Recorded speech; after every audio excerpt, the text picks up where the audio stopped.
Hi, I'm Chrissy. Hi, I'm Jubilee. Hi, I'm Kelly. So what is Evolution?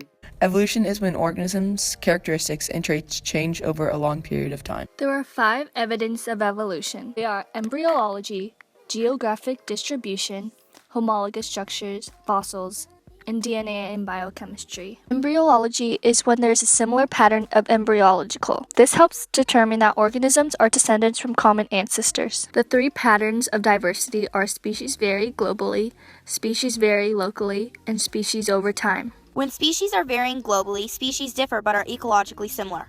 Animals and plants are separated but similar.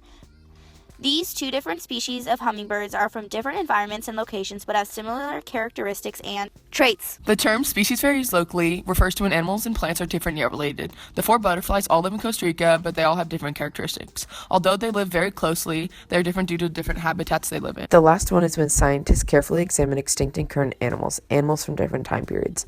Sometimes extinct animals are very similar to current living species. The dodo bird is an ancient bird-like creature that became extinct long ago. This creature is similar to all birds today because of the bone and joint structure similarity in the 2 species' appearance. Homologous structures are structures that are shared by related species.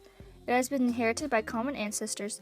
Fossils are collected by paleontologists and examined and compared between other organisms. DNA and biochemistry are used to compare living organisms by DNA. Genetic characteristics are compared by using DNA. Evolution and natural selection are closely related because evolution is influenced by natural selection. A misconception about natural selection is that many believe that natural selection is when organisms trying to evolve. Selection is a process where animals adapt to their environments and tend to strive and have healthy offspring that continue to strive. One example, in an environment with yellow and brown insects, and lizards prefer yellow insects, the brown insects will survive and have healthy offspring.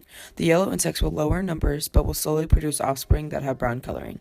The offspring with brown coloring will produce offspring that have total brown coloring. In the future, there will soon be no yellow insects. Natural selection is caused by genetic variation, which is a result of random mutation. The organism is not trying, wanting, or putting any effort during this process. Another example is lizards are shaped based on their environment.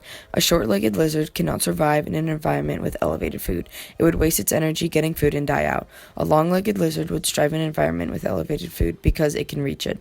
As time would pass, the short-legged lizard would decrease in numbers.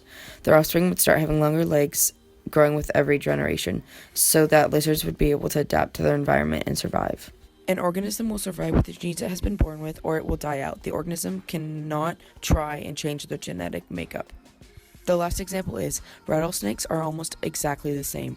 The pattern of their skin is different for each snake. Their skin pattern helps them blend in with their environment. Without the pattern, the snakes would stand out and would not be able to hunt and survive. Over time, the rattlesnake's colored skin changes due to their environment. Natural selection changes the future generations to help species survive.